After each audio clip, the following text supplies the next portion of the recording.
eu diria que eu tô namorando com ele faz tempo, sabe? Querendo marcar, e é complicado, a agenda dele é complicada, mas hoje a gente conseguiu. Tá do meu lado, Robertinho de Passe, se me permite chamar assim. Claro. Porque na cidade eu acho que você é conhecido como Robertinho de Passe, é isso mesmo? É, sou conhecido como Robertinho, né? É uma forma carinhosa, é isso, Roberto? Sou pequeno, tô baixinho, né?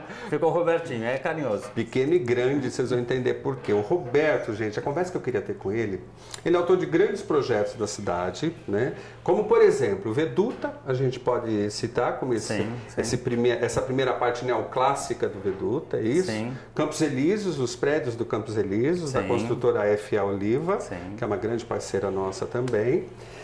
E o neoclássico, quando eu vejo o neoclássico, eu lembro do Roberto, porque ele é tão bom nisso que eu queria conversar um pouquinho com ele para você em casa entender o que é esse danado desse estilo neoclássico que tanto se fala. Se a gente fosse definir o pessoal de casa, como é que você ia definir o estilo neoclássico?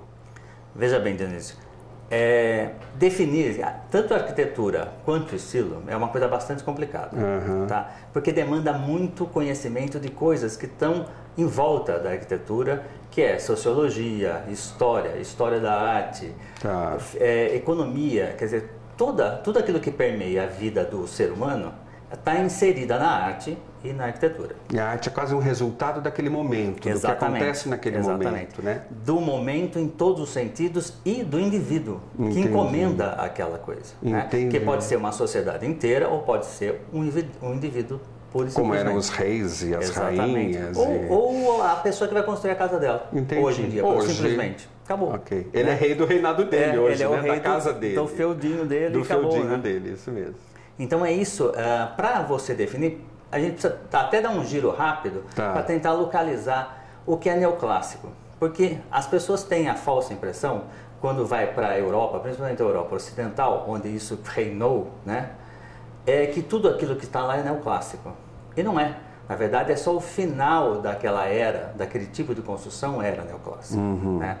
Foi a transição para o mundo moderno que trouxe a Revolução Industrial, que trouxe a revolução, a caída da nobreza, dos grandes monopólios dos nobres e do clero. Foi essa transição desse final, da ruptura disso para a classe burguesa que criou o neoclássico. O neoclássico. É uma proximidade da democracia, Sim, isso? Exatamente. Tem a ver com os valores democráticos. Tá? Okay. Por quê? Porque é uma ruptura com a nobreza. Né? Se você voltar atrás, nós vamos lá no final do século XIII, acaba a Idade Média, né? Onde tudo era muito soturno, tudo era muito só divino, o humano não participava muito das questões, ele não era tão importante no contexto do universo. A Renascença veio resgatar isso, esse valor humano, do homem poder decidir, do homem poder fazer, dele poder participar, dele ser regente da vida dele. Ainda com uma tremenda influência do divino. Tá, né? certo. E daí eles foram buscar na Antiguidade Clássica, principalmente a greco-romana, tá? E isso eu estou falando basicamente de Itália, Alemanha, Inglaterra, Países Baixos. Tá? Essa coisa da Renascença, que nasceu na Toscana.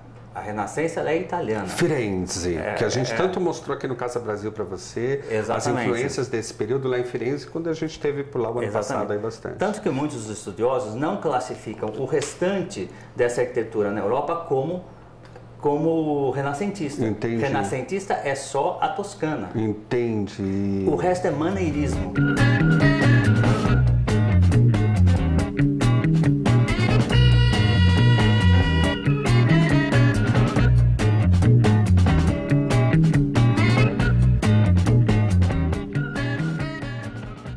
Eu adoro esse assunto, espero que você esteja gostando também, porque é uma oportunidade de estar aqui com o Roberto de Passe, passando esse conhecimento para a gente e para mim também, porque me falta muito. Eu nem sou arquiteto, né? Muita gente pensa que eu sou arquiteto, nem isso eu sou, né? Na verdade, é uma outra formação.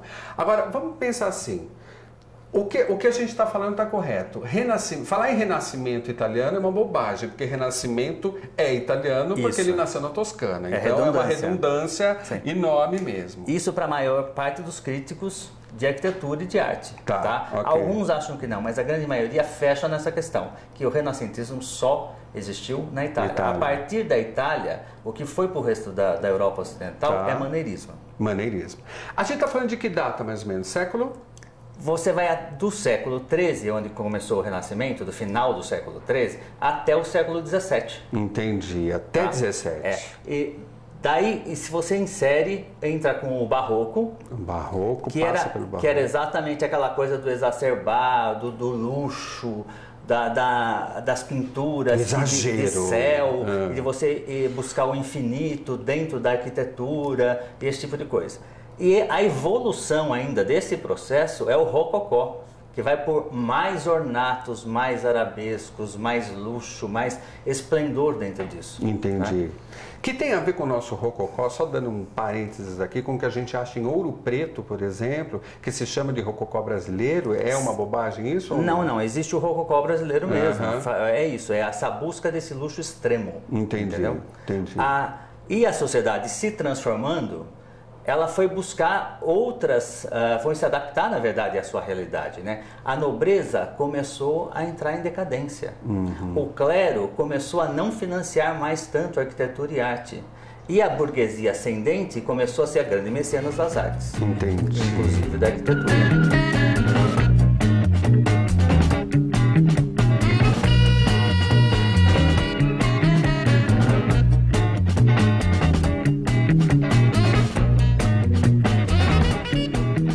Estamos chegando, tá? Você vê que para chegar ao neoclássico, a gente tem todo um caminho do Renascimento que a gente precisou revisar.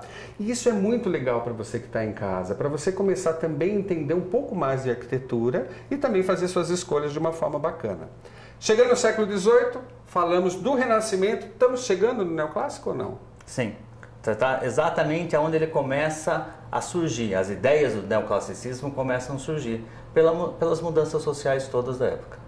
Então isso realmente vai ficar para o próximo programa. Pensou que a gente ia chegar, mas não dá tempo, gente, é pouco tempo. E eu quero aproveitar o máximo desse papo gostoso com o Roberto de Passi, que está aqui, já que a gente conseguiu pegar ele por aqui. No próximo programa a gente fala especificamente do estilo neoclássico, como a gente encontra isso na nossa região aqui em Jundiaí. A gente vai dar exemplos para você e de como você aplicar esse estilo na sua vida. Não perca o próximo estilo. Tchau, fica por aí que eu já volto com o lado B para você. Tchau.